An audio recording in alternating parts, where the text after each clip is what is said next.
Alhamdulillah. Assalamualaikum warahmatullahi wabarakatuh. Waalaikumsalam warahmatullahi wabarakatuh.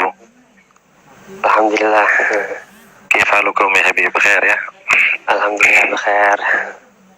Masya Allah, Alhamdulillah. Alhamdulillah. Kalau kita lihat ini sekarang ini bagaimana antusias daripada ikhwan, Masya Allah. Terlebih mengingat waktu yang begitu penting, yaitu 10 malam terakhir bulan Ramadan, di mana seperti yang disampaikan, yang seperti yang disebutkan, bahwasanya bagaimana seorang mukmin menggunakan waktunya dengan baik di 10 malam terakhir. Fadhal ya Habib. Ya, jadi ini berangkat dari banyak DM ya yang masuk ke Instagram Al-Fagir ya, yang bertanya tentang seputar tarim, seputar Habib Umar bin Hafid. Jadi Al-Fagir tergerak kiranya untuk mengadakan live. Jadi Al-Fagir juga mengajak orang yang mungkin Al-Fagir pandang lebih paham mengenai seputar Habib Umar, tentang beliau, adab akhlak beliau. Jadi insyaallah ajang live ini insyaallah menjadi berkah buat kita, karena dengan menyebut nama orang-orang saleh insyaallah turun rahmat ya. Insyaallah. Mungkin kita bisa mulai tanya jawabnya, atau ada sesuatu hal yang akan disampaikan? Ya, bincang-bincang ya, bincang-bincang santai ya. Mungkin bisa saya mulai Habib. Saya mulai dulu ya. Jadi mungkin nanti saya mengajukan pertanyaan mewakili daripada teman-teman, pertanyaan yang telah dihimpun mengenai hal-hal yang berkaitan dengan Habib Umar. Mungkin bisa saya mulai dari dulu, nanti bisa antum juga menanyakan kepada saya insyaallah. Langsung saja Habib. Yang pertama, di sini ada pertanyaan, Habib, bisa tidak mendeskripsikan Habib Umar bagaimana? Ya, bagaimana tentang Habib Umar? Saya baru kenal Habib Umar. Jadi bisa antum jelaskan tentang secara global bagaimana Habib Umar. Fadhal Habib. Ya. Nanti kalau misalkan kurang-kurang bisa antum tambahkan ya. Jadi saya akan mendeskripsikan Habib Umar mengenai Habib Umar itu berdasarkan pandangan saya ya. Jadi gimana ya? Bismillahirrahmanirrahim. Jadi Habib Umar ini adalah sosok ulama yang juga merupakan seorang panutan. Bukan hanya panutan dari segi ilmunya aja yang saya lihat, akan tetapi setiap gerak-gerik daripada Habib Umar adalah pelajaran buat kita, adalah ilmu buat kita.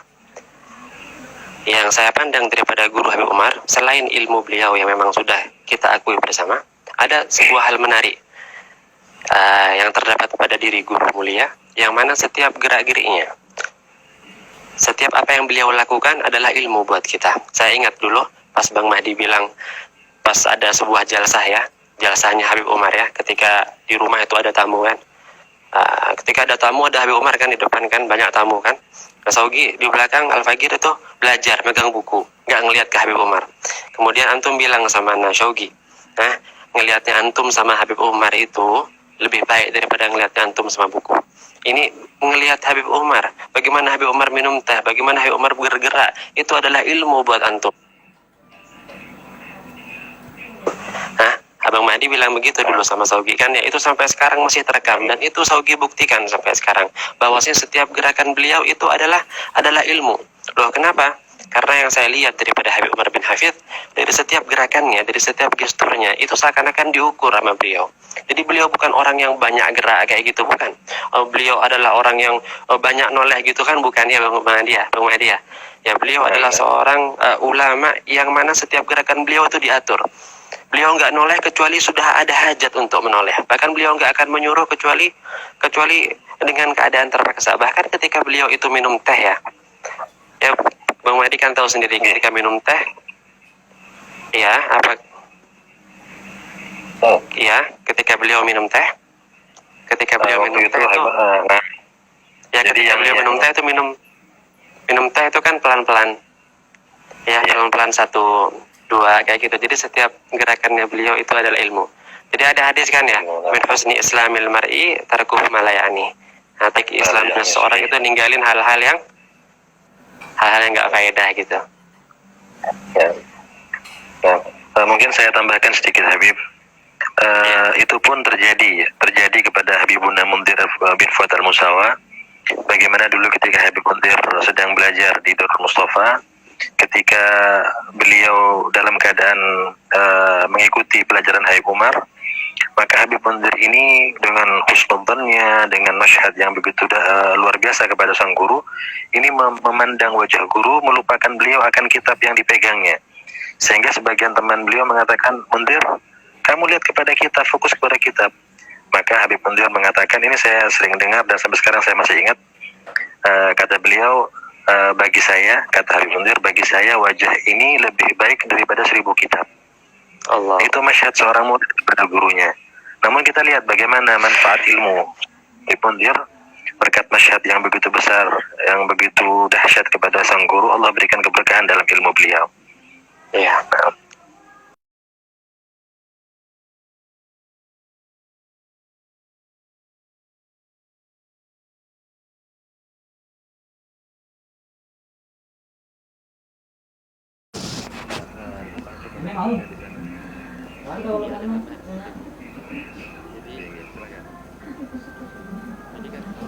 Hilang suaranya deh ya? Hah? Hilang suaranya? Enggak. Enggak.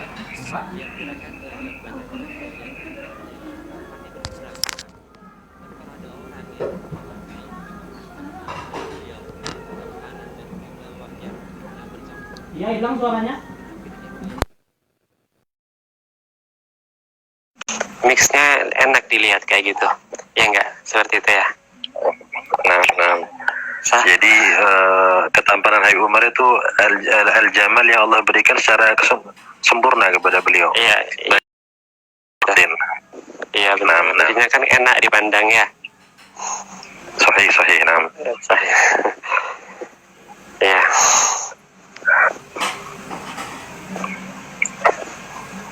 Jadi itu mungkin Saugit mau tanya ya, ada beberapa juga pertanyaan yang datang, biar mungkin Habib Mahdi yang jawab ya. Silakan. Jadi ini bukan satu pertanyaan aja ya, banyak pertanyaannya yang berkaitan dengan hal ini. Jadi teman-teman kita tuh pengen tahu. Katanya ada satu orang bilang, Bib, boleh nggak kita amalkan Khulasah Al-Madad An-Nabawi tanpa ijazah dari Habib Umar? Dan apa lantas gunanya ijazah itu? Iya. Jadi perlu diketahui ya. Jadi mungkin antum bisa jelasin apa itu Khulasah Madad ya, biar teman-teman semuanya tahu ya. Nah. Jadi secara global Khulasatul Madad adalah kumpulan aurat, wirid-wirid, sada alawiyah yang dihimpun oleh guru mulia kita Habib Umar. Yaitu ada wirid-wirid yang dibaca sebelum fajar, ada zikir yang dibaca setelah sholat fajar, sebelum zuhur, setelah sholat zuhur, setelah asar, dan seterusnya. Wirid harian yang dibaca Ratibul Haddad juga termasuk di sana, Wiridul Latif, Wirid Sakran, dan lain sebagainya. Bukunya tidak terlalu tebal, kecil, namun padat atau syarat akan faedah, akan makna. Nah, itu namanya Khulasatul Madad An-Nabawi yang disusun. Banyak nanya di mana belinya, di mana dapat itu, teman-teman banyak yang pengen tahu kan. Kalau Khulasatul Madad itu sudah ma'ruf, sudah maklum, itu di banyak toko, banyak tempat, terutama di toko-toko buku ya, buku-buku Islam, toko-toko kitab itu banyak menjual Khulasatul Madad, baik yang versi Arabnya atau versi Arab plus terjemahannya. Bahkan sudah banyak tersebar juga yang versi bahasa Inggris juga ada. Jadi kembali kepada pertanyaan Habib Syaugi mengenai ijazah Khulasatul Madad, apakah harus dengan ijazah Habib Umar? Maka perlu diketahui di sini, dan juga tentu para murid-murid Habib Umar yang notabene mereka juga mengerti akan manhaj Habib Umar, Tentu di sini Habib Umar tidak mengharuskan seseorang yang akan membaca wirid beliau atau khulasatul madad itu harus menggunakan izin khusus beliau, tidak. Jadi beliau itu menjadikan apa sumbangsih beliau ya dalam bentuk wirid itu adalah manfaat bagi umat. Allahumma seandainya ada kesempatan lalu mendapatkan langsung ijazah daripada Habib Umar itu lebih bagus, lebih baik. Ya, jadi adapun apakah wajib seseorang yang akan membaca kumpulan wirid yang bernama Khulasatul Madad harus dengan ijazah khusus Habib Umar? Tidak harus. Ya. Beliau atau para salaf daripada Sada Alawiyah di Hadramaut dan juga para ulama-ulama yang tersebar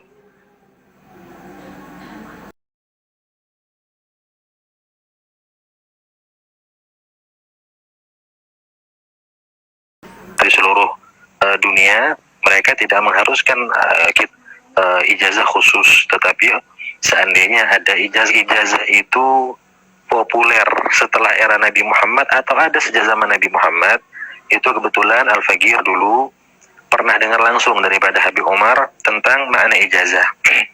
Jadi kata beliau, ijazah itu juga ada di zaman Nabi Muhammad.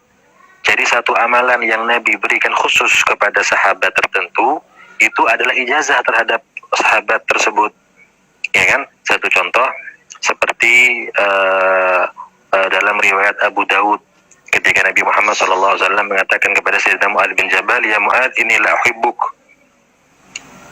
ya Mu'adz, inni la uhibbuk, usik ya Mu'adz, la tada'anna fi duburi kulli salah taqul Allahumma inni ala dzikrik wa syukrik wa husni ibadatik. Nah, itu adalah ucapan Nabi Muhammad yang terkhususkan saat itu kepada Sayyidina Mu'adz. Kata Nabi Muhammad dalam riwayat Abu Daud, wahai Mu'adz, sungguh aku sangat cinta kepada engkau dan aku memberikan wasiat kepada engkau, janganlah engkau tinggalkan selepas sholat zikir. Apa zikirnya? Allahumma a'inni ala dzikrik wa syukrik wa husni ibadatik. Allah, ya, bantulah aku untuk mengingatmu, untuk bersyukur kepadamu, dan untuk mengabdi dengan pengabdian yang baik kepadamu. Nah, ini khusus kepada Sayyidina Mu'adz pada saat itu. Tapi apakah lantas sahabat yang lain tidak boleh? Tidak demikian. Sahabat yang lain juga mengamalkan, dan juga orang-orang setelah beliau mengamalkan, bahkan ini termasuk zikir nabawi, zikir yang langsung bersumber kepada baginda Rasul Muhammad SAW. Jadi sama dengan khulasoh, sama dengan wiridul latif, sama dengan rutibul haddad yang disuruh oleh Imam Haddad, itu tidak harus dengan ijazah beliau, siapapun boleh. Oleh karena itu mereka menyusun wirid-wirid tersebut agar manfaatnya lebih luas. Nah, namun seandainya ada di antara ikhwan yang berkesempatan untuk mendapatkan langsung ijazah tersebut daripada Habib Umar, itu lebih afdol. Nah, ayo, sekalian Habib, ini ada yang nanya juga kapan Rotibul Haddad dibaca. Ini banyak juga pertanyaan begini. Mungkin ya, bisa kalau kita melihat kepada kebiasaan daripada pembacaan Rotibul Haddad, kalau kita berkiblat kepada asal muasal kita wirid tersebut, yaitu berasal dari kota Tarim Hadramaut Yaman, maka biasanya orang-orang Tarim itu membaca Rotibul Haddad itu selepas sholat maghrib. Seandainya mau dibaca dengan Rotibul Atas, maka susunannya dibaca Rotibul Atas lebih dulu, baru kemudian Rotibul Haddad.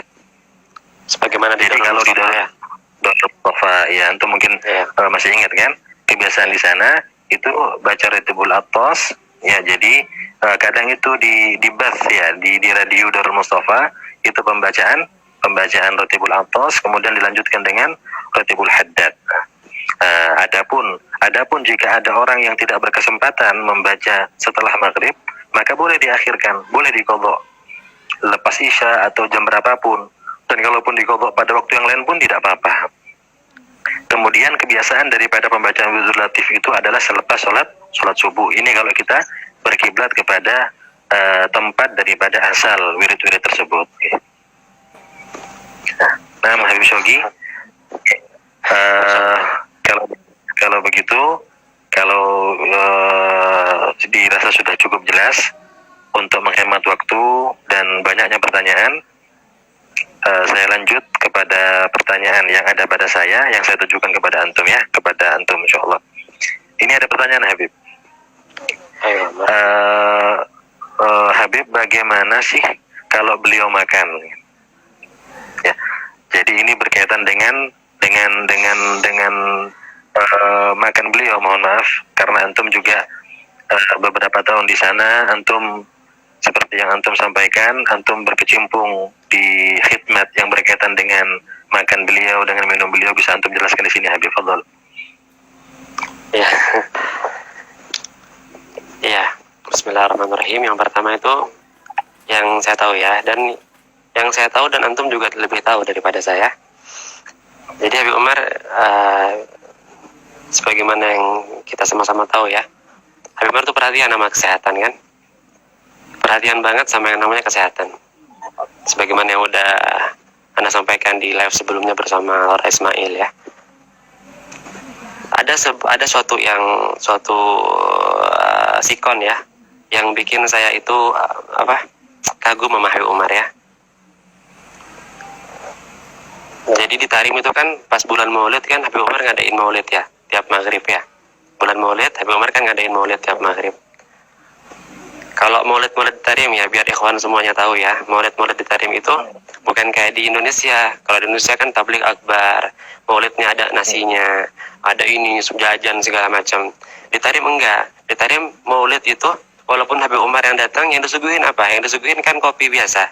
Ya, kopi biasa, satu cangkir kopi aja. Udah syukur-syukur kalau ada biskuitnya. Ya, kan gitu ya. Itu subhanallah suatu ketika di bulan Maulid itu, ketika saya sama Habib Umar itu pergi ke Maulid, Habib Umar kan di depan. Saya memperhatikan Habib Umar itu. Ketika orang-orang Tarim itu bagiin kopi, ada yang bagiin biskuit, itu subhanallah ketika Habib Umar nerima biskuitnya, biskuit yang diterima Habib Umar sama yang diterima orang-orang sama, gak ada bedanya. Ya, apa yang dilakukan beliau, mungkin antum juga tahu dan pernah melihat ini. Jadi Habib Umar itu saking perhatiannya sama kesehatan, beliau ambil biskuitnya, terus beliau lihat expirednya. Ya kan, dibuka sama beliau, dibalik biskuitnya itu kan ada plastik yang agak itu dibuka untuk ngelihat expirednya, saking perhatiannya sama yang namanya kesehatan ya. Nah, itu yang pertama ya. Ya. Gimana? Berarti ini juga pelajaran buat kita semua, buat Al-Fagir terutama, untuk memperhatikan daripada batas maksimum atau kapan produk tersebut expired ya. Jika Habib Umar guru memperhatikan sampai hal sedetail itu, jadi paling tidak kita juga memperhatikan sisi ukhrawi juga, duniawi juga ya. Benar. Terus lanjutkan. Itu yang pertama. Terus yang kedua itu Habib Umar gini. Habib Umar kan sering ada tamu di rumah ya. Jadi biar ikhwan tahu semuanya yang ada yang lagi lihat sekarang itu Habib Umar tuh hampir tiap hari di rumahnya itu ada tamu. Ya, hampir tiap hari, seminggu mungkin 3-4 hari itu ada tamu. Tiap siang hari itu ada tamu kan ya. Rumahnya Habib Umar tuh terbuka buat tamu. Jadinya makan siang di rumahnya Habib Umar. Habib Umar tuh orangnya sakho, karam, dermawan gitu ya. Jadi Habib Umar menjamu orang makan siang. Itu banyak biasanya. Ada satu hal yang saya perhatikan ya, kan saya juga pergi sama Habib Umar ke undangan-undangan. Ketika Habib Umar dijamu di undangan-undangan kan ya, itu beda. Cara makan beliau itu beda ketika sedang menjamu dan sedang dijamu.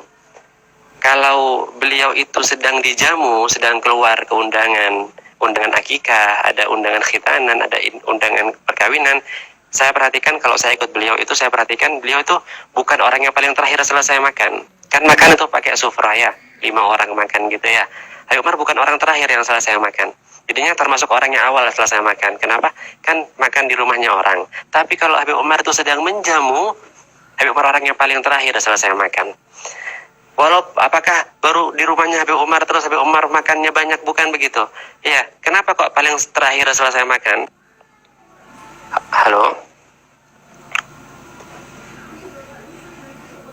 Iya. Ya, kenapa kok paling terakhir? Ya, kenapa kok paling terakhir selesai makan? Itu karena Habib Umar itu menjaga perasaan daripada para tamu undangan yang hadir. Kan banyak tuh di depan Habib Umar pada makan, sampingnya. Kalau Habib Umar selesai duluan kan kasihan, nggak nyaman mereka kalau Habib Umar itu selesai duluan. Jadi Habib Umar itu walaupun selesai duluan itu Habib Umar sampai saking adabnya beliau itu pura-pura ngambil kerupuk, pura-pura makan sayur, makan yang kecil, menjadikan dirinya seolah-olah itu sibuk lagi makan. Padahal udah selesai makannya, padahal udah gak makan nasi lagi. Tapi saking adabnya beliau menjaga hati daripada para tamu, beliau pura-pura makan ini, makan itu, jabar khotir lah istilahnya, biar tamu yang di sebelahnya Habib Umar itu nyaman makannya. Ini ketika menjamu, ya ada istilahnya maksal ya di Tarim itu ya. Maksal ya. Ya maksal itu kalau udah selesai nih Habib Umar makan, itu masukin maksal, cuci tangan, buat orang-orang cuci tangan. Jadi Habib Umar nih nggak masukin maksal dulu, ya. Sebelum apa? Sebelum orang-orang pada selesai makan semuanya. Takutnya kalau cuci tangan tuh bisa dijelaskan mungkin. Cuci tangan tuh seperti apa ya? Seperti orang-orang Arab dulu itu, seperti ya cuci tangan yang. Jadi ada seperti teko, ada wadahnya. Kemudian ya, para nanti mencuci tangan ya seperti itu ya.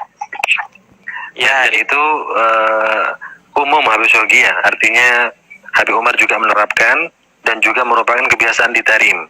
Jadi kalau ada undangan pun maka orang-orang yang bertugas untuk memegang marsal tersebut, maka mereka tidak akan memasukkan marsal itu kecuali semua habaib, semua tamu sudah selesai makan dulu baru mereka masukkan ya. Ya kan begitu ya. Jadi Habib Umar tuh nggak masukin maksal dulu kecuali udah para tamunya semua udah nyaman, udah selesai makan, sampai udah selesai makan. Bahkan saya pernah udah selesai semuanya makan. Ya, Bang Mahdi, ada satu orang ini punya seperti bukan maaf ya, bukan kelainan gitu, bukan apa ya, mungkin ada kekurangan mungkin ya. Seperti apa? Ada kekurangan lah. Kebetulan nih orang masih muda makan di depannya Habib Umar. Jadi ada kayak sufrah itu di depan Habib Umar panjang, orang-orang pada makan banyak begitu. Di depannya Habib Umar nih ada orang agak kelainan sedikit gitu ya. Jadinya makannya berantakan makannya dan makannya lama. Jadi kita orang ashabul khidmah ini pengen beresin makanan di depannya Habib Umar, pengen buru-buru. Kenapa? Udah waktunya sudah, udah mau asar. Nah, dan yang lain habaib udah pada selesai makan semuanya, tapi ini orang belum selesai makan. Datang Al-Fagir, datang mau ngerapiin itu, biar apa? Dengan tujuan biar orang ini paham kalau udah selesai makannya udah telat banget Habib Umar mau sholat. Tapi apa yang beliau lakuin? Beliau bilang khullu, biarin makannya. Jangan diringkesin. Mau ngambil nasinya nggak boleh, mau ngambil airnya nggak boleh. Biar tenang makannya dia. Ditungguin sama Habib Umar sampai selesai makan. Nah. Itu Masya Allah. Nah. Dan juga mungkin seperti Shogi. Artinya juga antum lihat kalau misalnya Habib Umar itu sedang makan dengan tamu beliau di rumah, itu untuk mencairkan suasana. Terkadang mungkin ada di antara mereka itu yang tegang berhadapan dengan Habib Umar, atau mereka yang sungkan mengambil lauk di hadapan Habib Umar. Maka mungkin juga antum sering lihat kadang-kadang Habib Umar mengambil lauk tertentu maka akan dibagikan kepada orang-orang yang ada di sekitar beliau. Dekat-dekat beliau misalnya daging kambing, diambilkan sayur, takut kan mau makan nama di depan Habib Umar kan takut ya, tegang mau makan ya. Iya betul. Terus. Dan lagi kadang-kadang Habib Umar di sela-sela makan beliau mengajak bicara tamu-tamu tersebut ya. Artinya kalau kita lihat berbeda dengan kita. Kalau kita ini kalau orang lagi makan nggak boleh ngomong kan seperti itu. Tapi kalau di Tarim atau di rumah Habib Umar, maka ketika Habib Umar menjamu tamu itu Habib Umar sambil bertanya, sambil bercerita kepada mereka. Iya betul. Itu di samping untuk jabar khotir, artinya untuk menjaga perasaan mereka, untuk agar mereka merasa nyaman. Kita juga pernah mendengar daripada Habib Umar bahwasanya di antara rizki yang tidak akan dihisab oleh Allah Subhanahu wa taala nanti di hari kiamat adalah rizki yang disuguhkan kepada tamu. Dan juga kata-kata yang diucapkan kepada tamu saat kita menyuguhkan makanan juga ini nanti akan memiliki nilai di hadapan Allah Subhanahu wa taala. Kurang lebihnya seperti itu Habib. Masya Allah. Iya, Masya Allah. Jadi sifat makannya Habib Umar aja kita bahas panjang lebar ya, saking Masya Allahnya beliau ya.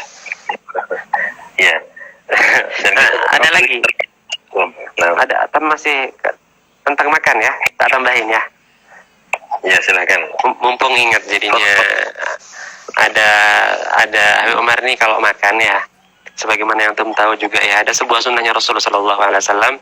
Bukan sebuah ya, banyak sunnahnya Rasul yang beliau lakuin ketika beliau makan. Salah satunya beliau setelah makan itu beliau membersihkan jari jemari beliau dengan lisan beliau, dibersihin sama beliau. Dan ini merupakan sunnah Rasulullah SAW. Nah, Lebih jelasnya Habib menjilat gitu ya, lebih jelasnya. Jadi biar teman-teman Iya. mafhum gitu ya. iya, dijilat saya tiga jari beliau tuh jilat. Dan ini ada di hadisnya apa ya? Anas bin Malik ya. Kan Rasulullah SAW karena idza akala ta'aman la'iqa asabi'ahu thalath. Dulu Rasulullah kalau udah selesai makan kan dibersihin jari jemarinya dengan lidah beliau, dengan lisan beliau. Dan ini sunnah dipraktekin sama Sayyidil Habib Umar. Bahkan Ana pernah ini bersihin Habib Umar kan makan jadinya para tamu makan semuanya. Jadi pas itu ada butiran-butiran nasi, ada kerupuk, ada daging-daging yang mungkin berserakan di bawah piring yang terjatuh mungkin. Itu ketika Ana mau bersihin, mau buang istilahnya, itu nggak dikasih sama Habib Umar. Diambil sama Habib Umar, kemudian ditaruh di piring sama Habib Umar. Jadi begitu. Untuk menghargai daripada nikmat Allah, Menghargai makan. Bahkan pernah Ana ngelihat Habib Umar tuh ada yang terjatuh daripada butiran nasi, diambil butirannya terus dimakan sama Habib Umar. Itu juga ada dalam hadis Nabi Sallallahu Alaihi Wasallam. Ya, apa hadisnya lupa? Ya, benar. Ya, insyaallah. Kita bisa lanjutkan Habib, mengingat waktu tidak begitu banyak yang kita miliki Habib. Bismillah.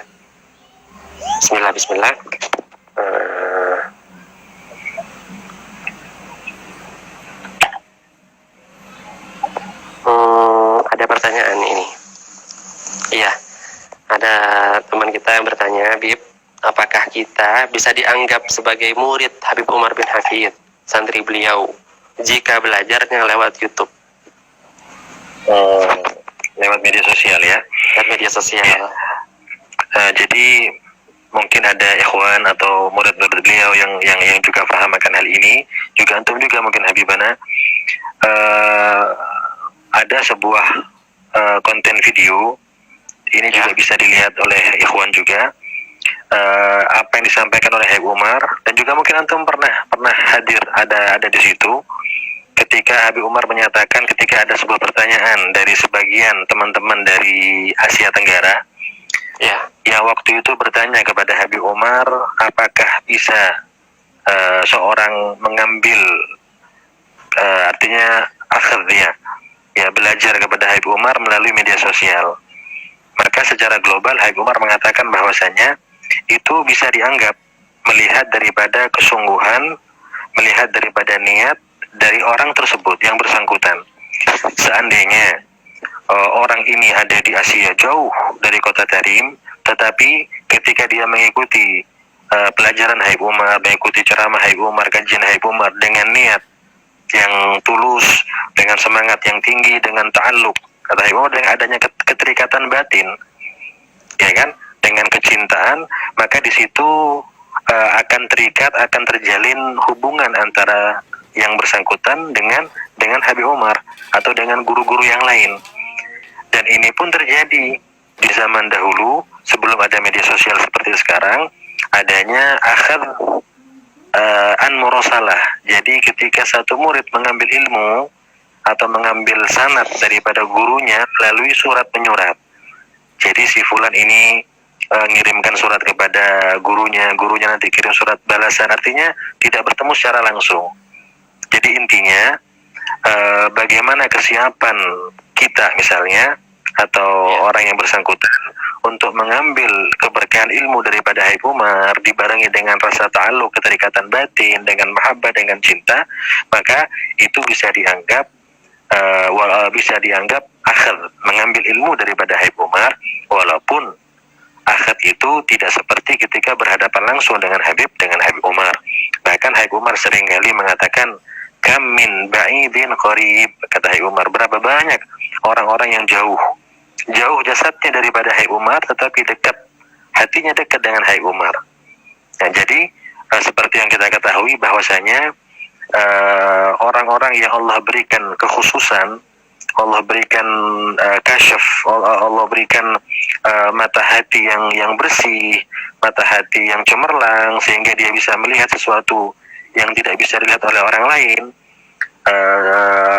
Aulia lah, para aulia, maka mereka mengetahui hal-hal yang tidak diketahui daripada orang lain. Jadi bisa jadi kita yang memiliki kecintaan batin dengan Habib Umar, maka akan tersambung ruhnya dengan Habib Umar, dengan cara mimpi, dengan cara dia diberikan suatu amal khusus oleh Habib Umar, dengan cara apapun. Yang jelas intinya adalah bagaimana membangun kecintaan kepada Habib Umar dan kepada guru-guru yang lain. Paling tidak seperti sabda baginda Rasul Muhammad SAW, al-mar'u ma'aman ahab. Ya, orang itu akan dikumpulkan kelak dengan orang yang dicintainya. Nah, Habib. Jadi intinya dianggap sebagai santri ya, walaupun lewat YouTube gitu ya. Ya, Selama yang di jelas sana dengan ada cara niat, ada sidik. Iya, Dengan ada sidik di situ, dengan ada sidik, kejujuran, kesungguhan, mahabbah, dan ada ta'alluq. Nah, Habib, saya lanjutkan Habib ya. Ini ada pertanyaan untuk antum dari sebagian ikhwan yang menanyakan kenapa rumah Habib Umar yang di sebelah luar itu tidak diplester ya. Jadi kalau kita pernah ke rumah Habib Umar itu yang di sisi rumah beliau itu tidak ada plesterannya. Itu kenapa Habib? Bisa dijelaskan Habib? Oh, iya. Dulu penjelasan ini Al-Fagir dapatnya dari antum. Coba antum aja yang jelasin. Tafadhol antum aja ya. Ya, jadi begini. Ini apa yang Al-Fagir lihat, apa yang Al-Fagir lihat, apa yang Al-Fagir saksikan dari keadaan rumah Habib Umar selama 8 tahun. Jadi kalau Al-Fagir lihat itu rumah Habib Umar itu tidak semewah yang kita bayangkan. Kalau dikatakan rumah Habib Umar besar, ya betul besar. Tetapi besarnya itu untuk kebutuhan. Besarnya itu karena sering ada istimaat, ada pertemuan-pertemuan, ada perkumpulan, ada pengajian di rumah Habib Umar, ada pertemuan para santri di sana. Jadi besarnya rumah Habib Umar itu bukan untuk sekedar megah-megahan, tidak. Bahkan mohon maaf, ini paling tidak memberikan satu pelajaran kepada kita bahwasanya kalau kita masuk rumah Habib Umar, maka kita tidak akan temukan perkakas yang mewah. Maka kita akan temukan rumah Habib Umar hanya ruang tamu ya, dengan karpet, kemudian dengan sandaran yang khas orang Arab itu kan. Tidak ada Sandarannya itu apa namanya? Sandarannya Habib Umar, bantalannya Habib Umar tuh dari dulu sampai sekarang bahkan sama ya. sama, sejak saya masuk dari dulu tahun 2009 sampai saya pulang 2017 itu sama Sampai sekarang. Sampai sekarang. Jadi Padahal paling ya. perkakasnya Habib Umar itu paling lemari, dan lemarinya itu lemari kitab, isinya kitab, hanya itu yang ada.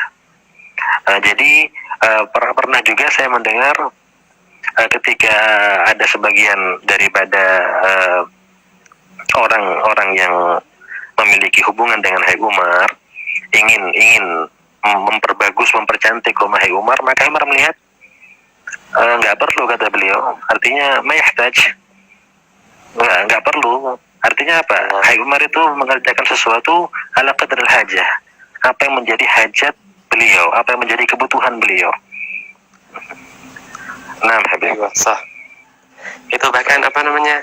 Ruang tamunya, ruang pertemuannya beliau itu terkesan biasa-biasa aja ya. Biasa-biasa. Nah.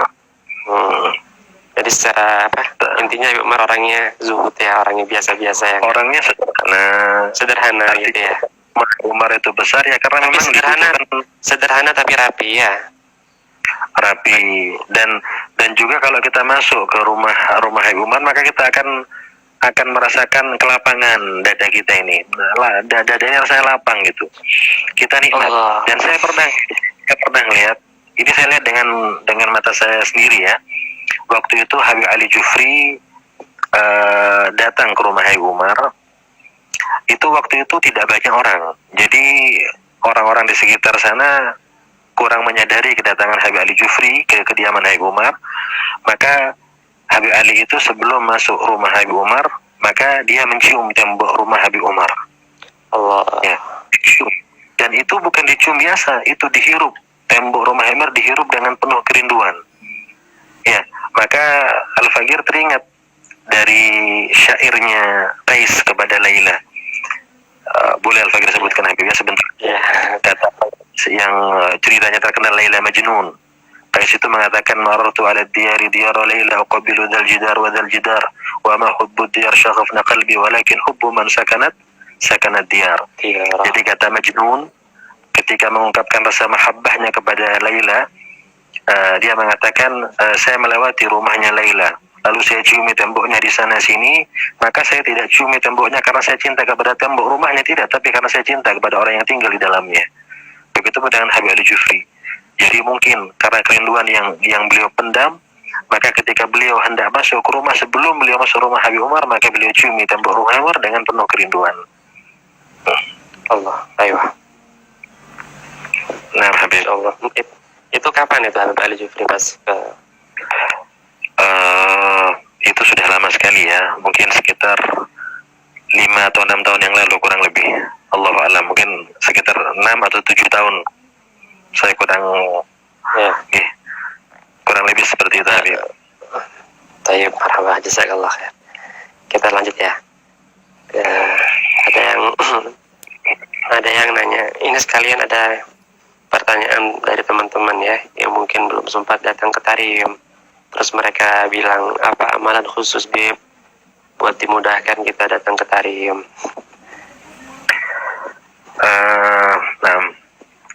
Jadi ini pengalaman pribadi ya, tidak perlu saya sebutkan namanya. Cuman si Fulan ini sebelum dia berangkat ke Tarim, maka dia sering mengirimi Fatihah kepada Habib Umar. Walaupun Habib Umar belum meninggal, tapi dikirimkan kepada Habib Umar. Nah, itu innamal a'malu binniyat. Jadi dia kirimi Fatihah, dia berusaha membangun hubungan batin dengan Habib Umar. Ini dilakoninya selama beberapa lama, diistiqomahkan. Dan subhanallah, di situ ada tarik ulur dan lain sebagainya, sampai orang itu betul-betul ditakdirkan untuk berangkat ke Tarim dan berjumpa dengan Habib Umar. Berjumpa dengan orang yang hampir setiap hari dia kirimi Fatihah pada saat itu. Jadi intinya Habib, wallahu alam, mungkin para guru yang lain atau para murid Habib Umar mungkin lebih paham daripada hal ini. Al-Faqir coba menjawab ala qadri ilmina ya ini. Yang pertama, bangun hubungan batin dengan penghuni Tarim. Ya Tarim wa ahlaha. Ya, kita kan biasa tuh mendengar ya Tarim wa ahlaha. Jadi memang wa ahlaha itu para itu zikir atau apa itu? Ada yang nanya kemarin ke DM itu, maksudnya di DM pesan DM itu zikir atau semacam apa? Ya Tarim wa ahlaha itu gimana maksudnya? Jadi kalau bisa dikatakan ya Tarim wa ahlaha, yani Tarim, kota Tarim wa ahlaha, para aulia Tarim, dan itu termasuk hal yang diistiqomahkan oleh Sayyidina Umar Al-Mukhdar, Umar bin Abdul Rahman As-Saggaf. Di antara wirid beliau membaca ya Tarim wa ahlaha. Ya Tarim wa ahlaha. Itu maksudnya membangun hubungan batin dengan Tarim dan dengan para aulia Tarim. Ya, satu contoh misalnya, bagaimana orang itu ketika dia hendak ingin berangkat ke Tarim, dia mudawamahkan untuk mengirimkan Fatihah kepada misalnya Habib Umar, kepada misalnya Habib Salim Asy-Syatiri, kepada para habib yang lain di sana. Yuk bangun hubungan seperti itu. Itu yang pertama. Yang kedua, niat, minta kepada Allah Subhanahu wa taala, ya. Ud'uni astajib lakum. Artinya Allah Ta'ala memerintahkan kita untuk kita berdoa kepada Allah, Allah akan ijabah. Tidak sekarang, bisa nanti, bisa suatu saat, kapanpun, itu bisa terjadi. Dan kalaupun misalnya, ketika ada orang yang memendam kerinduan kepada Tarim, tidak Allah takdirkan untuk berangkat ke kota Tarim, maka Allah Subhanahu wa Ta'ala tidak akan menyia-nyiakan daripada niat orang tersebut. Tidak dia berjumpa dengan para aulia Tarim di dunia, maka dia akan diperjumpakan insya Allah di alam barzakh, diperjumpakan nanti di hari kiamat. Jadi semuanya madarnya semuanya itu kembalinya kepada Titik apa? Kepada tekannya. mahabbah, kepada cinta. Ya. Ya. Kepada titik tekannya itu adalah kepada mahabbah. Semakin cinta dia kepada penduduk Tarim, kepada para aulia, kepada kaum solihin, maka kemungkinan kansnya untuk berjumpa, untuk berkumpul dengan mereka semakin besar. Ya. Insyaallah. Tapi sebaliknya Habibana, sebaliknya kalau misalnya ada orang yang ditakdirkan ke Tarim tetapi tidak punya ta'alluq dengan aulia Tarim, ya, sekedar datang ke Tarim, tidak punya adab di Tarim, tidak punya ta'alluq sama para aulia Tarim, tidak punya adab di Tarim, maka dia pulang dari Tarim seakan-akan dia tidak berangkat ke Tarim walaupun dia sudah menginjakkan kakinya di Tarim. Jadi seperti itu. Bisa jadi orang yang Ya, belum pernah Tarim. menginjakkan Tarim, tapi nanti dikumpulkan bersama para aulia Tarim. Semuanya kembalinya Jadi, kepada niat, kepada mahabbah. Terus itu apa? Habib Umar kan sering ya di rumah itu. Ini sebagai apa? Motivasi juga buat teman-teman yang mungkin sudah ada kelonggaran waktu dan juga biaya, ketimbang jalan-jalan mungkin ke tempat-tempat yang lain. Kalau udah alhamdulillah kunjungin Mekah sama Madinah, kalau kita punya waktu, punya biaya, kita ngasih motivasi buat mereka untuk datang ke Tarim. Ya, Sogi kemarin sering dengar Habib Umar ya, pas apa namanya? Pas kalau menjamu tamu orang-orang Indonesia, biasanya ada orang-orang Banjar yang datang ya. Orang-orang Banjar, orang sini nih. Habib Umar kan ceramah sedikit ya. Walaupun mereka nggak tahu, nggak paham bahasa Arab, kadang ada yang nerjemahin, kadang ada Habib Agil, kadang ada saya. Nah, jadi Habib Umar setiap ada tamu-tamu peziarah yang datang ke Tarim kan, itu Habib Umar suruh datang ke rumah untuk diundang makan sama Habib Umar. Itu karomnya Habib Umar ya, dermawannya Habib Umar. Dan Habib Umar ketika menjamu mereka makan, kan Habib Umar ketika nungguin makanan datang, Habib Umar kan kadang ngasih tausiah, kadang ceramah, kadang zikir, kadang pembacaan kitab, dan tidak ada yang terlewatkan daripada waktu beliau kecuali zikir kan ya. Itu Habib Umar pernah bilang, ceramah ya, pas ceramah ketika menjamu orang Indonesia, Habib Umarnya bilang begini, manzar Tarim tu'tal munawal bisyarah. Siapa yang datang ke Tarim tu'tal munawal bisyarah, dikasih muna keinginannya, wal bisyarah dikasih kabar gembira gitu ya. Gembira. Ziarah Tarim iksir taklibun nuhas dhahab. Sampai aneh itu sampai saking dengarnya Habib Umar bilang begini sama nada-nadanya itu ingat. Habib Umar bilang ziarah Tarim iksir taklibun nuhas dhahab. Ziarah Tarim, orang yang ziarah ke Tarim, kata Habib Umar, iksir, bagikan zat apa sesuatu gitu, taklibun nuhas dhahab, yang dapat merubah nuhas tembaga ya, dhahab jadi emas. Maksudnya orang yang dia tembaga biasa-biasa datang ke Tarim, ya datang ke Tarim, subhanallah, kalau niatnya siddiq katanya antum tadi, pulang-pulang dhahab, pulang-pulang katanya Habib Umar jadi emas. Habib Umar ini bilangnya ziarah Tarim loh ya, bukan orang yang belajar di Tarim. Ziarah Tarim ziarah sehari mungkin, 2 hari, seminggu. Tapi kalau sidik niatnya, kata Habib Umar, hatta cuman beberapa hari, tapi kalau ada niatnya ikhlas, katanya pulang-pulang yang datangnya tembaga, pulang-pulang jadi emas, kata beliau. Jadi emas. Dan itu Al-Faqir temukan Habib. Dan memang betul apa yang tersampaikan. Banyak di antara ikhwan atau di antara beberapa orang yang Al-Faqir lihat, yang Al-Faqir kenal, itu bagaimana perubahan mereka yang begitu drastis. Ya, bahkan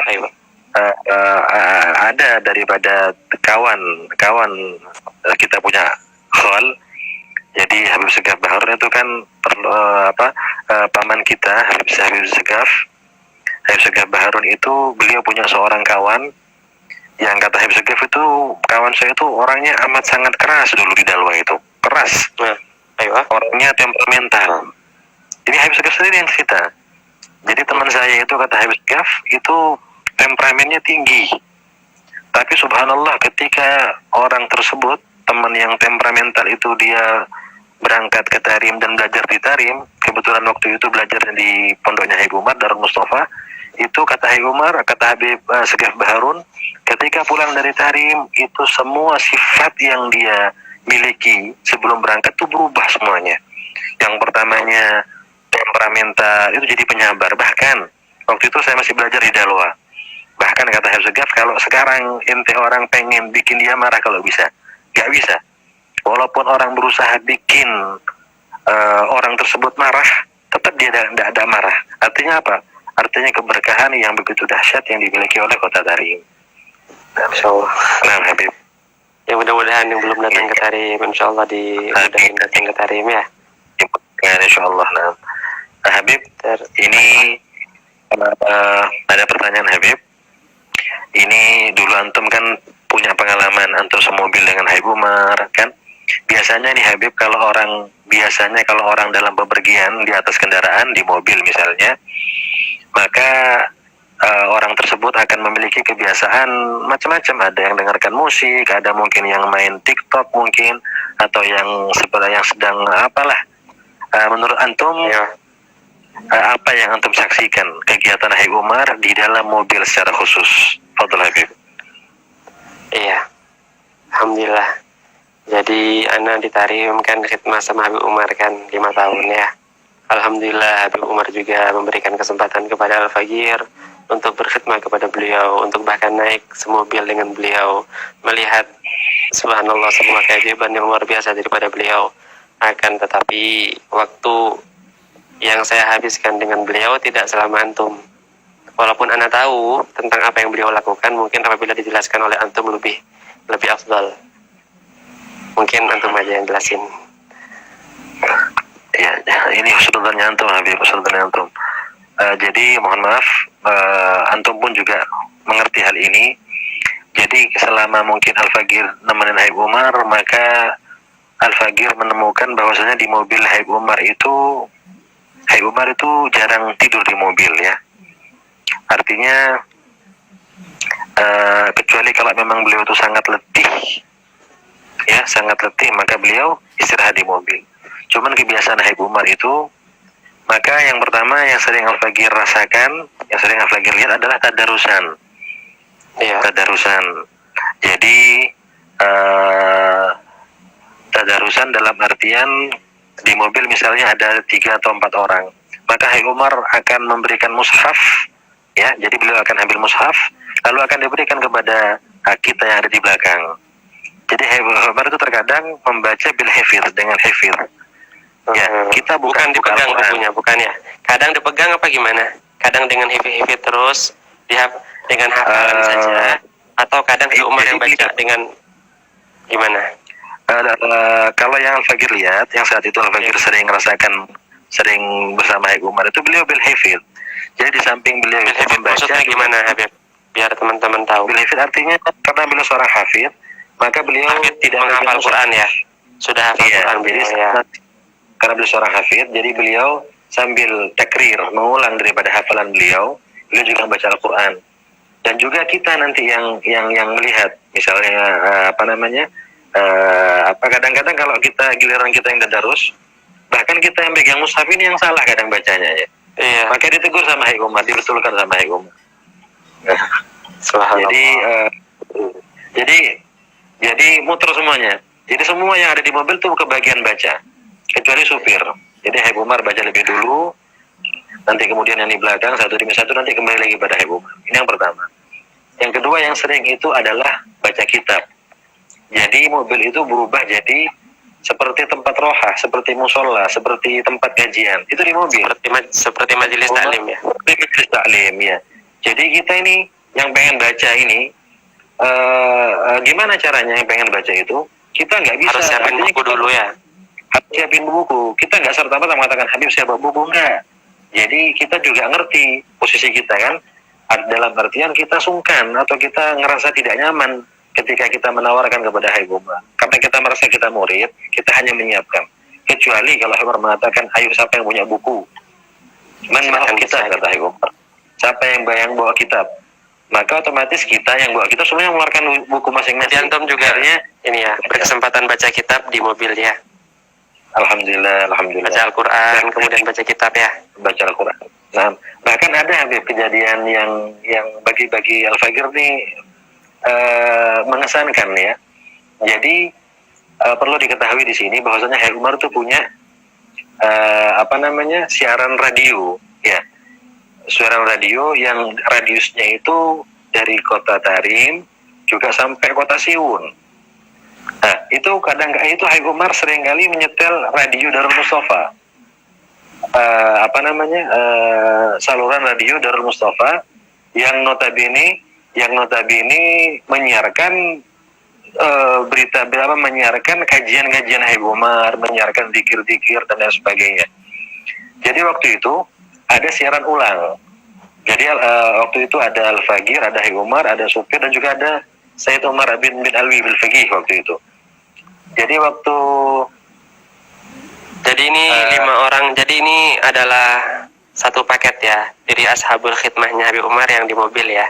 Jadi ada antum, waktu itu ada saya, ada sopirnya, jadi ada Umar bil Faqih. Jadi Umar bil Faqih juga sama kayak antum ya. Jadinya sama-sama khidmah ke beliau ya. Nah. Jadi biasanya di mobil itu ada 4 orang ya. Nah, jadi waktu itu Habib, jadi waktu itu ketika Habib Umar dengarkan radio Darul Mustafa, itu ada siaran ulang, ada kajian roha Habib Umar yang diulang. Biasanya Habib Umar itu kalau kajian itu siarannya langsung. Nah ini waktu itu diulang lagi. Jadi supaya yang waktu sore sebelumnya belum sempat dengar, maka kalau disiarkan siang hari setelah 1 harinya, maka lebih banyak yang dengarkan. Waktu itu subhanallah siaran ulang roha Habib Umar yang baca Al-Fagir, saya sendiri yang baca di radio itu. Dan saya pada waktu itu ada di mobil bersama Habib Umar. Kemudian Habib Umar ingin guyon sama saya. Lalu dia mengatakan, suara siapa ini? Padahal beliau tahu itu suara saya. Maka Habib Umar mengatakan, hada suat Mahdi Habib. Ini suaranya Mahdi, sambil ketawa Habib Umar. Ya, jadi kata Habib Umar, kok bisa suaranya di sini, orangnya di sini gitu, sambil berguyon, suaranya di Darul Mustafa, padahal orangnya di mobil gitu ya. Ini sedikit pengalaman. Jadi Habib Umar itu di mobil perlu diketahui nggak tegang-tegang, enggak. Artinya kadang-kadang kalau kita juga ada perlu sama Habib Umar, ada orang yang mengucapkan salam, atau mungkin ada orang yang nitip nama, mungkin antum juga sering dulu Habib. Jadi ketika teman-teman di Indonesia nitip nama Habib, saya punya anak baru Habib, pengen nama daripada Habib Umar, itu biasanya kita tanyakan di mobil. Kesempatan kita tanya di mobil ya. Soalnya jadi kadang-kadang waktu santai ya. Waktu santai. Jadi kadang-kadang Habib Umar tuh pas, jadi kursi depan untuk Habib Umar, di belakang Habib Umar itu Al-Fagir biasanya. Jadi ketika itu langsung Al-Fagir tanya, Habib, ada Fulan bin Fulan punya anak Habib, saya ceritakan nama ibunya ini, nama ayahnya ini, pengen daripada antum Habib, kira siapa namanya dan sebagainya. Mumpung ingat, ini mungkin buat teman-teman yang sekarang subhanallah mungkin lagi hamil atau gimana, pengen nama atau gimana, mungkin bisa antum ceritakan sedikit nama-nama apa yang biasanya Habib Umar berikan kepada bayi-bayi yang baru lahir itu. Iya, seingatnya antum, supaya mungkin ada ada bayangan buat teman-teman semuanya gimana orang-orang Tarim ketika punya anak dan pengen namain anaknya. Nah, jadi mengacu kepada sebuah hadis bahwasanya nanti di hari kiamat kita akan dipanggil dengan nama kita dan juga nama ayah kita. Maka perintah Nabi Muhammad, perbaguslah nama-nama kalian, dalam artian Habib Umar ketika memberikan nama maka beliau akan mencontoh daripada para salaf beliau. Dan biasanya nama-nama yang sering diberikan kepada Habib Umar itu adalah satu Zahra, yang kedua pertama Fatimah. Bukan Fatimah biasanya. Iya, Fatimah atau Zahra. Fatimah atau Zahra. Dan ini hal yang unik Habib Banasyogi. Artinya kalau di Tarim itu biasa menamakan anaknya dengan nama tunggal. Ya, biasanya seperti itu. Kalau kita kan ya, namanya majmuk gitu. Namanya itu bentuknya banyak. Fatimah, Zahra. Fatimah atau Zahra itu satu nama. Padahal di Tarim itu Habib Umar punya cucu, putri-putri punya apa? Ketika Habib Umar memberikan nama, maka Habib Umar akan berikan Fatimah beda, Zahra beda. Ya, jadi di antara mungkin nanti bisa tambahkan nanti, kalau perempuan itu biasanya Habib Umar berikan nama Zahra, Fatimah, Khadijah, Aisyah, Nur. Kemudian kalau laki-laki itu biasa seperti misalnya Muhammad, Ali, dan ada kejadian yang Abdullah. Nah, Habib ini adalah misan Al-Fagir sendiri, paman Al-Fagir, yaitu Sayyid Muhammad Al-Jufri. Jadi kakak daripada Habib Toha Al-Jufri Pontianak itu istrinya hamil. Habib Muhammad itu istrinya hamil. Kemudian Sayyid Toha ini minta kepada Habib Umar nama tanpa menyebutkan janinnya itu berupa laki-laki atau perempuan. Maka Habib Umar langsung memberikan nama Ahmad tanpa Habib Umar tanya apakah itu laki-laki atau perempuan. Nah, ini kejadian kenyataan, dan saya juga sempat ceritakan di mobil bersama Habib Umar. Saya ceritakan sebab yang cerita ini langsung ayah-ayah yang bersangkutan. Sayyid Muhammad itu, Muhammad Al-Jufri, ketika memeriksakan istrinya ke dokter, maka ketika di USG itu bukan laki-laki, perempuan. Artinya Habib Umar memberikan nama Ahmad. Ketika di USG kok perempuan, maka Sayyid Setelah memberikan nama Ahmad baru di USG gitu. baru di USG. Kemudian Sayyid Muhammad saking percayanya dengan Habib Umar malah menyalahkan dokter. Enggak, Pak Dokter, kamu ini salah, Anda ini salah, anak saya laki-laki. Lu apa ini USG perempuan? Enggak mungkin, saya laki-laki. Subhanallah, ketika lahir laki-laki dinamakan Ahmad. Dan Ahmad sekarang ada di Hadramut belajar di Tarim. Ahmad Padahal di USG perempuan. Dan ini Sayyid Muhammad sendiri yang cerita ini. Dan saya ceritakan ulang kepada Umar. Hamil ketawa saja. Jadi anak yang dinamai nama Habib Umar sekarang ada di Tarim belajar ya. Nah, Sayyid Ahmad bin Muhammad bin Husain Al-Jufri. Masya Allah. Ya, khair. Mungkin bisa dilanjutin ya. Iya. Habib, jika ada pertanyaan, Habib. Pengalaman yang paling berkesan selama antum khidmat sama Habib Umar itu apa, Habib? Pengalaman berkesan? Yang paling berkesan buat antum? Jadi ya. Jadi anak dulu kan bawa gulanya Habib Umar ya. Jadinya anak tugasnya bawa gulanya beliau, jadi beliau ini subhanallah. Jadi kalau undangan-undangan di Tarim itu kan biasanya disuguhkan kopi. Jadi biasanya Habib Umar tuh kopi, teh. Ya, teh. Jadi Habib Umar tuh biasanya minta teh yang nggak ada gulanya kan. Kenapa? Karena Habib Umar punya gula khusus dari rumah beliau. Dan kebetulan yang bawa itu adalah Al-Fagir. Jadi Al-Fagir kemana-mana itu bawa kayak tempat gitu. Tempat yang ada tutupnya kayak apa ya? Kayak apa, Beb? Kayak Wadah lah, wadah khusus wadah yang ada tutup. Iya.